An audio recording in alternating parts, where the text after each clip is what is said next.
This video film study is just going to be a continuation of the Saturday morning live streams that I try to complete about the Ravens and or other football teams across the NFL.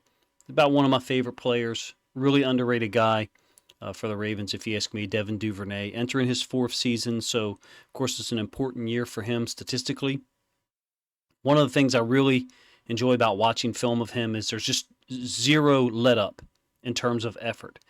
And when I have seen things that look like slightly less effort, I thought it was due to him being less than 100% health wise. And I'll get into that a little bit later. Look, I appeared on Ken's show earlier this week, Film Study Ravens. So shout out to Ken for that opportunity. Great series of podcasts that he's putting together talking about an offensive and a defensive player with various content creators or Ravens fans, I guess I just should say. And we talked at length about Duvernay and what might be asked of him in 2023 based on what he's done already and based on the weapons that have been brought in. I prepared for that podcast by watching a lot of film of Duvernay, plays that I had already watched before because I've organized them at this point. And I've always rooted for Duvernay. Like I said, he's one of my favorite players. I really like his approach. Just what you see from him is high effort. And watching the film, again, just confirms something that I've thought for about a year, which is that he's a unique player who can impact the game in a lot of ways. And I think that bodes well for him for 2023. I really do. Because I think Devin Duvernay can be whatever this football team needs on a weekly basis in 2023. The film shows that, and I intend to show that to you this morning. If the Ravens need a gadget guy one week to run some jet sweeps, maybe a return motion, which the Ravens didn't do a ton of with Duvernay or under Greg Roman, to be honest with you. They need design screen, which I'll show you a couple of those that he's involved in. Sure, Devin Duvernay can give you that. He can have impact with low touches.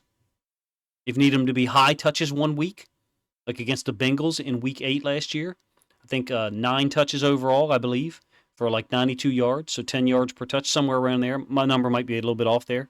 He can absolutely give you that. Like I said, he did it in Week 5 last year against the Bengals, one of the best defenses in the NFL. At least I think so. If you need him to only have special teams impact one week, meaning there's no planned opportunities for you on offense here, not necessarily a huge part of the game plan, he can contribute. We all, as Ravens fans, have seen film of him making big plays on kick returns and punt returns. He certainly is a guy who can have impact on the game without offensive opportunities. Let's say there's a few guys out one week, and we need Duve to step up and make plays with his feet or his hands because a couple of guys are injured or unavailable for whatever reason. There's film of him doing that too. And that's what we're going to lead off with, is film of him making catches in 2020, 2021, and 2022, in some cases against high-level NFL defenses, but all against NFL talent, and all in games that were important, teams trying to make the playoffs, or in this case, against the Vikings at home during a comeback win in 2021. This is a selection of what I would say is notable highlight plays from his 3 years in Baltimore. Just a brilliant catch down in the end zone. Great throw by Lamar, finding the place for it to be thrown. Not going to get into the reason why I believe it's a great throw in terms of location. Maybe you'll check out a previous video or message me up on Twitter. Great catch here against man coverage, which is what a lot of people say he cannot defeat, and that's just not true. Against the Browns at home in Week 7. 2 touchdowns against the Jets in Week 1 last year. This phenomenal catch while he's being interfered with. He got a favorable matchup in terms of the DB guard him. Touchdown on a kind of like a post route. They used Mark Andrews as bait to pull the safety on the offense's left, downside of the screen here. Used Mark Andrews as bait to pull that safety, and then Duve runs the route over the top of him. I think he's like a 72, 74% catch percentage guy across his career. I think that's notable. I know what some people would say is, well, he's not being given many targets.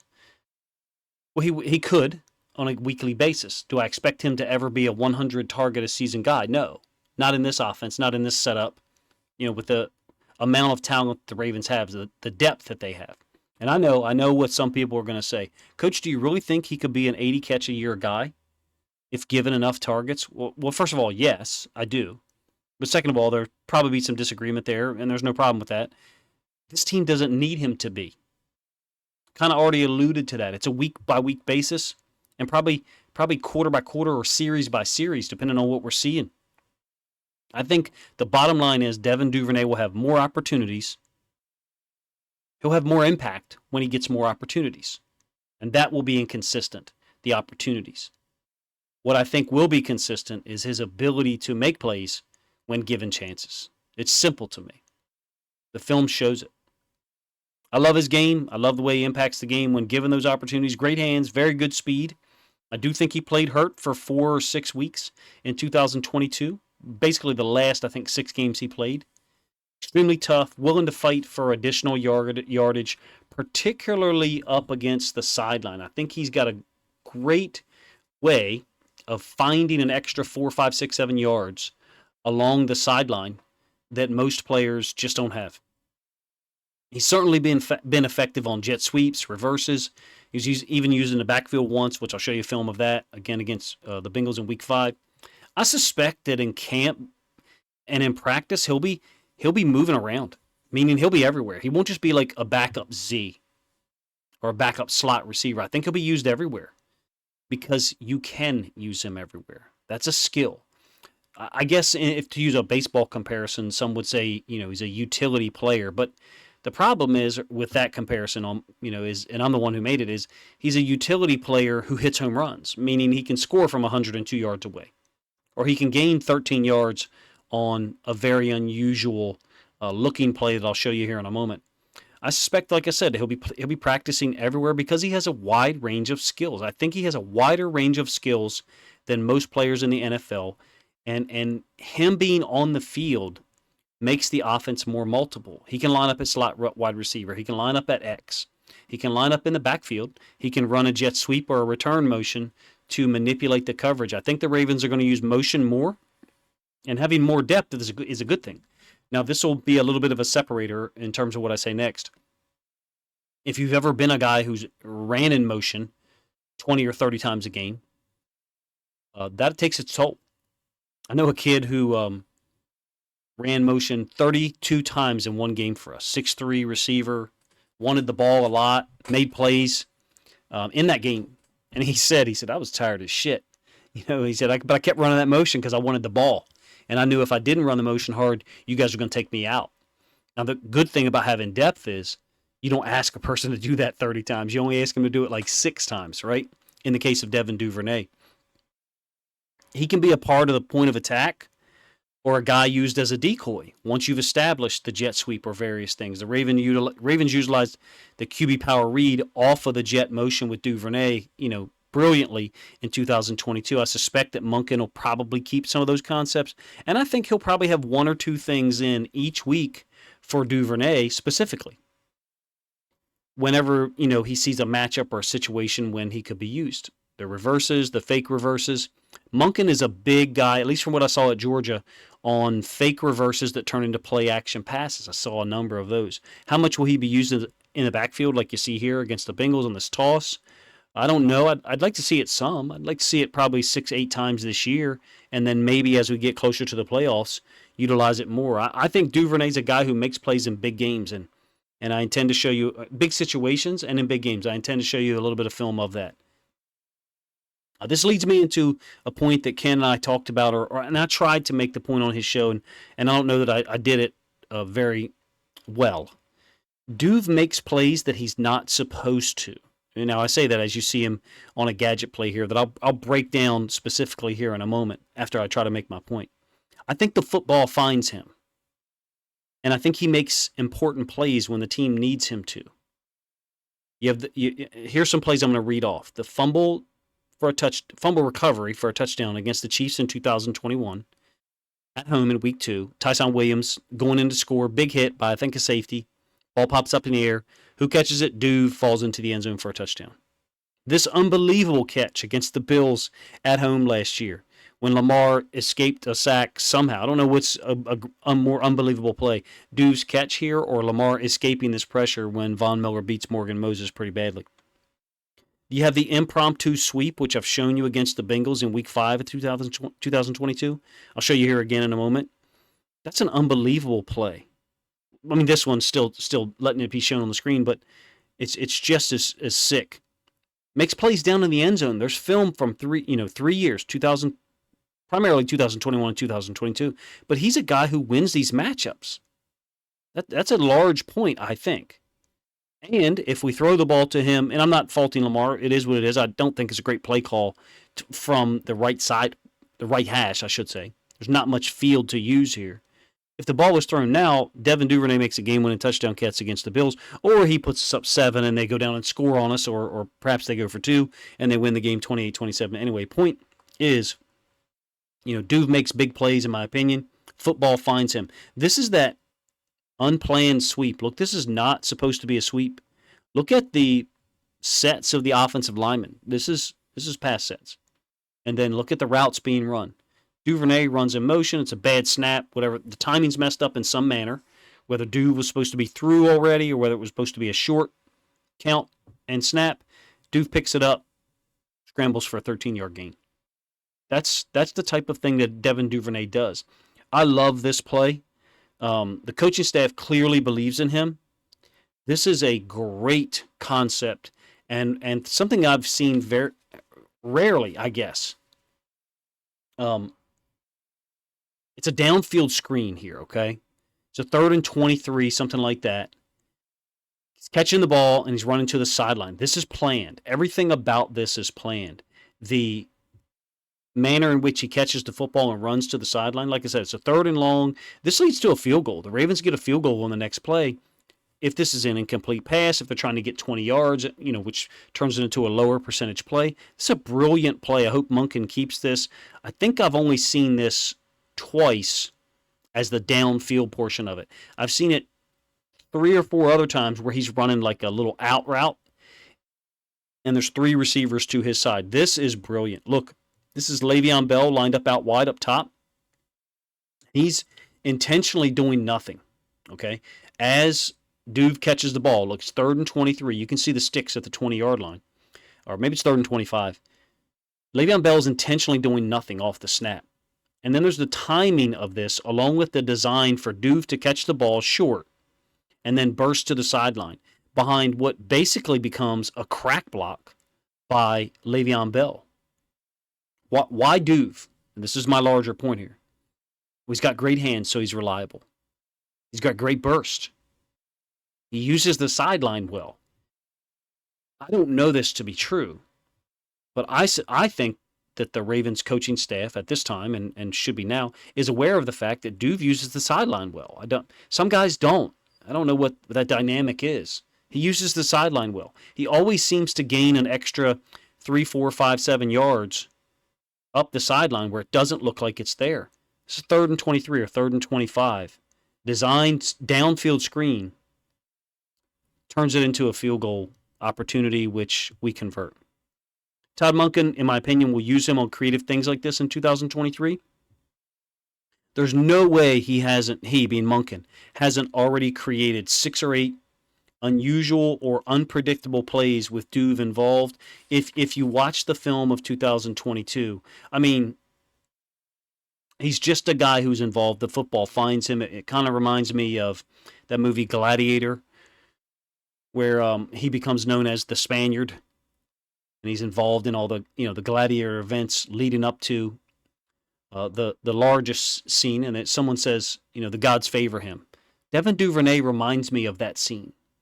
He's favored because he makes plays when they are not scheduled for him to do so, and then additionally he makes tough plays, tough catches when the design of the play is for him. And I think that's a unique trait to have somebody who can do both of those things.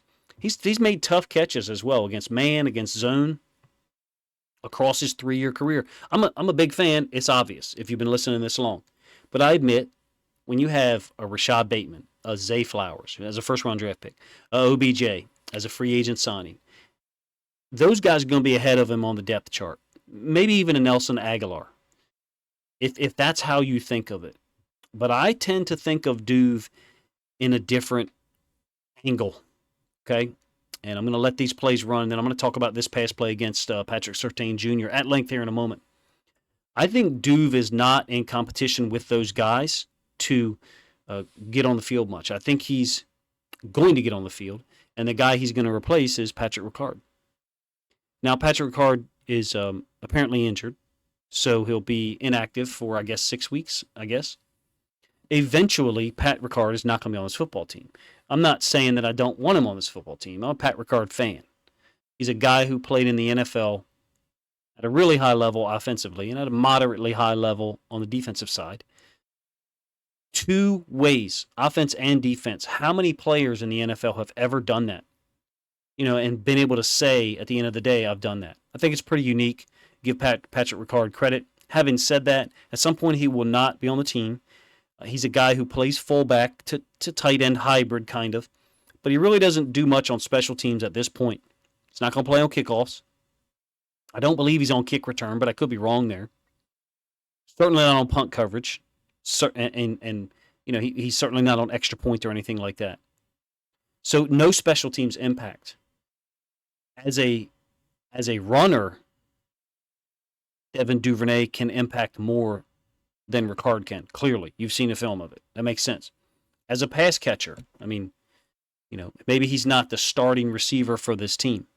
He's a guy who makes plays, and you're seeing examples of it. That's why I like to include a lot of plays in my videos at this point, because I like to you can refute, 6 plays, but maybe I'm showing too many. I think this is 20 plays in this video, including the special teams here in a moment. But it's a Saturday morning live stream.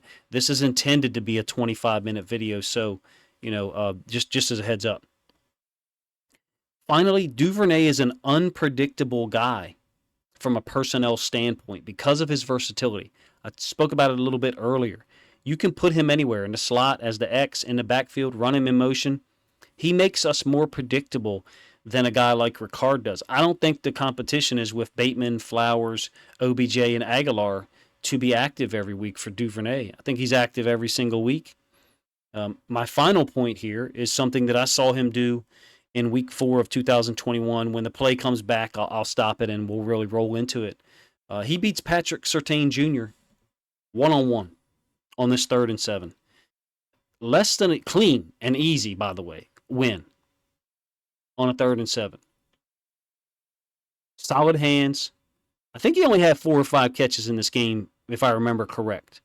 This was a big one, and this one is stuck in my brain. This is against Patrick Surtain Jr., or the second, I'm not sure how he's referred to, but a guy who, at this point, is ranked as one of the top corners in the NFL. Even going into 2022, he was ranked in that manner. So what he must have put out on film after this game in 2021 must have been spectacular. I don't know. I didn't continue to watch the Broncos in detail after the Ravens went to Denver and beat them 23-7 in week 4. My point is, this is a guy who's ranked super high. This is Devin Duvernay as the X.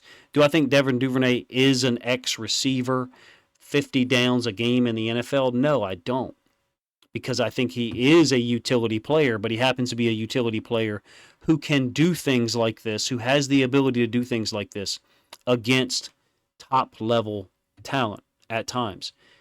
Is there a lot of film of him doing things like that and then dropping the ball? No, he's a 72, 74% catch percentage guy. There is not a lot of film, when healthy, of him not getting open either. I reject that assessment. Personally, I think he was not at full health to finish 2022. And my final point here is, I think, at least in terms of Duve as a receiver, I think our judgment of him is flawed. All of us, myself included. We're all quick to protect our quarterback since he played in a Greg Roman offense. I think I heard it on 105.7 today, or Friday as I record this, that Greg Roman's passing attack was one of the worst rated for the 10 years he's been an offensive coordinator. I mean, I would believe that in terms of yards per game, no problem. He shortens the game. He runs the ball a lot more, so there's less opportunities to do so. I think that has an impact as well. But, certainly you can say the efficiency part, is low from a Greg Roman standpoint as an offensive coordinator. So we're quick to protect Lamar in terms of overall stats. I think the same thing applies to Duve. If Duve played in a spread offense where they're throwing the ball, a large percentage of the time, or something that's commensurate with the rest of the NFL, I think he could have 150, 160 catches by now, easily. Skill-wise, talent-wise, the burst, the hands, it's all there to be a 50, 60 catch guy a season that's moved around and utilized a lot of ways. I don't think it's a negative that he can get you 8, 10 yards on a jet sweep. I don't think it's a negative that he can return kicks and punts at an extremely high level when he's healthy, that is. I don't believe he was healthy the last 6 weeks. I don't think that the Ravens need him to be a 60-catch guy for 16 or 17 games, meaning at that rate. They don't need that. They need him to be that guy 4, maybe 5 times in 2023. Can he do that? Absolutely. There's film of him doing it. He's efficient when targeted. He's open plenty of times. Finally, there's clips of him as a returner to be included here. It's well documented, his special teams impact. I did share some stats on Ken's show, and then I think he added on to that. He had something to add, and those two things kind of merged together. So I'm going to share them here as these plays run. By the way, I don't know about you, but I feel like he looked faster in this return than I saw against the Dolphins, one that's coming up. Certainly looked faster than the guy I saw running, later in the season before he went out with an injury that I think he aggravated at practice. But here's some of the stats that I shared on Ken's show, and one of them I'm misremembering here possibly. I think it was the first 8 weeks of the season, maybe the first 9.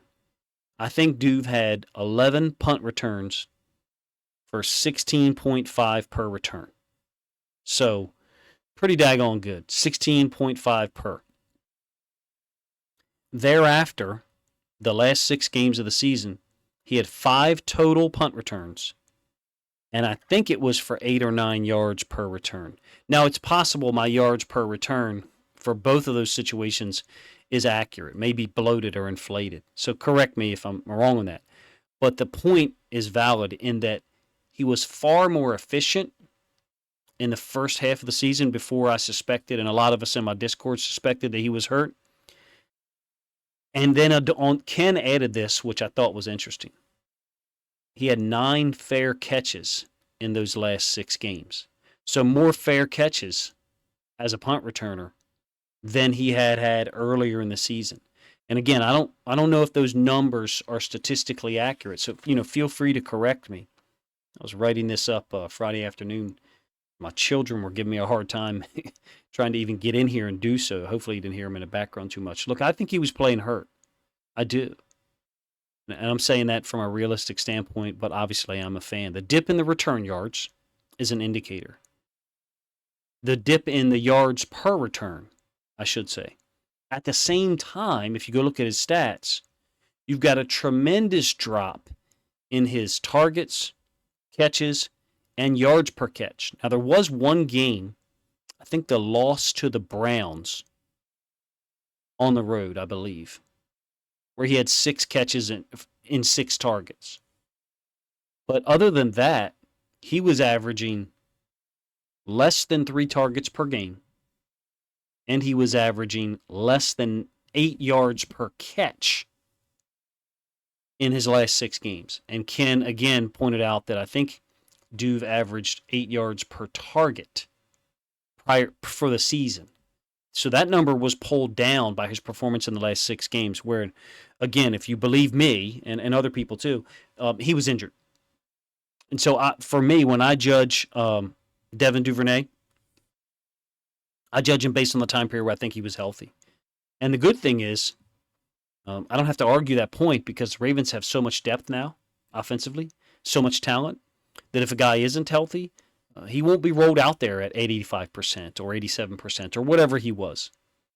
To me, all of those things, the lower yards per return, punt returns, more fair catches, significant drop-off in his stats after, I think, week 8, maybe week 9, for catches, yards per catch, yards per target.